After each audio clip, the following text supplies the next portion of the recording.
देखिए बच्चों, आज आप लोग देखेंगे दर्पण में रेखीय आवर्धन।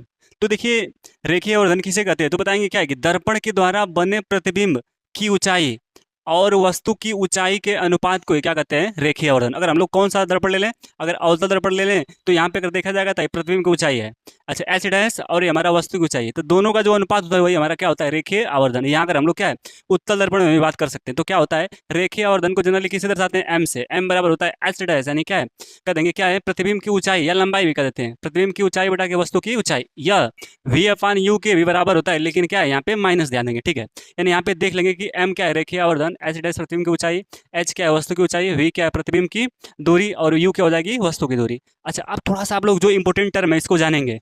जनरली आप लोग जानते हैं कि जो हमारा अवतल दर्पण होता है उसमें क्या है? 6 प्रतिबिंब बनता है, 6 जगह वस्तु रखी जाती है और 6 जगह प्रतिबिंब अलग अलग जगह पे बनता है, ठीक है। और हम लोग बात करते हैं क्या उत्तल में, तो दो कंडीशन होती है, एक वस्तु अनंत पे होता है और एक कहाँ होता है? अनंत और ध्रुव के बीच में। तो इसमें भी एक हमारा क्या है? फोकस पर बनता है, और हमारा क्या है? दूसरा जो माना जाता है कि फोकस और क्या है? दूसरा क्या है? बहुत सारे कहीं भी बीच में रखेंगे, अनंत और ध्रुव के बीच में, तो फोकस और किसके बीच में? तो ध्रुव के बीच में बनता है, ठीक है। चलिए, अगर कोई कह दे कि जो m है, m का मान यानी जो रेखीय आवर्धन है उसका मान एक से क्या है? अधिक है। एक का अधिक होने का मतलब क्या है? हम लोग जानते हैं कि ऊपर h डैश होता है, नीचे क्या होता है? h।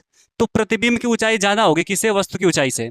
तब हम लोग कहेंगे क्या है कि वस्तु से बड़ा बनेगा, प्रतिबिंब क्या बनेगा? वस्तु से बड़ा बनेगा। अच्छा ठीक है, यानी यह किस कंडीशन में होगी? तो हम लोग कहेंगे देखिए ध्यान से, यहाँ पे एच डैश क्या होगा? बड़ा होना। एच डैश बड़ा कहाँ होता है? तो कह देंगे देखिए ये वाली केस में यहाँ पे बड़ा होता है, एक केस यहाँ पे बड़ा होता है, एक केस यहाँ पे बड़ा हो सकता है होता है, और तीसरा केस जो वस्तु क्या है? अनंत पे जब बनता है हमारा प्रतिबिंब, कहाँ बनता है? अनंत पर। तो तीन केस होता है जिसमें क्या है? प्रतिबिंब क्या बनता है? बड़ा बनता है।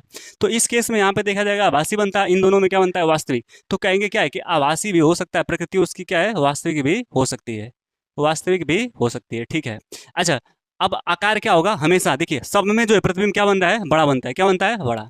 अब देखिए जब एम क्या रहा है, कर रहा है कि एम का मान एक के बराबर हो, यानी कि एच डैश जब बराबर हो जाए किसके? एच के, यानी कि दोनों का अनुपात तभी एक आएगा। इस कंडीशन में प्रतिबिंब जो होगा वस्तु के क्या होगा? बराबर होगा। तो ये केवल और केवल इसी केस में होता है, एक वो केस है खाली, और वास्तविक प्रकृति होती है। और क्या होता है? आकार क्या होता है? दोनों का समान होता है। तीसरा, जब कर रहा है कि एम का मान जो एक से क्या हो? छोटा है।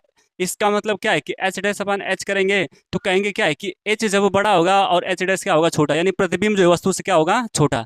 प्रतिबिंब वस्तु से छोटा कर देंगे किस में होता है? वास्तविक वाले केस में होता है। किस में होता है? वास्तविक वाले केस में। अगर हम लोग बात करेंगे क्या है इसके लिए, उत्तल दर्पण के लिए, तो इसमें क्या होता है? वास्तविक होता है, और क्या यहाँ पे आभासी भी लिख सकते हैं, ठीक है। और इसमें हमेशा जो प्रतिबिंब का आकार क्या होता है? छोटा होता है। तो इस तरह से ये कंप्लीट हो गया। आज के लिए इतना ही, धन्यवाद।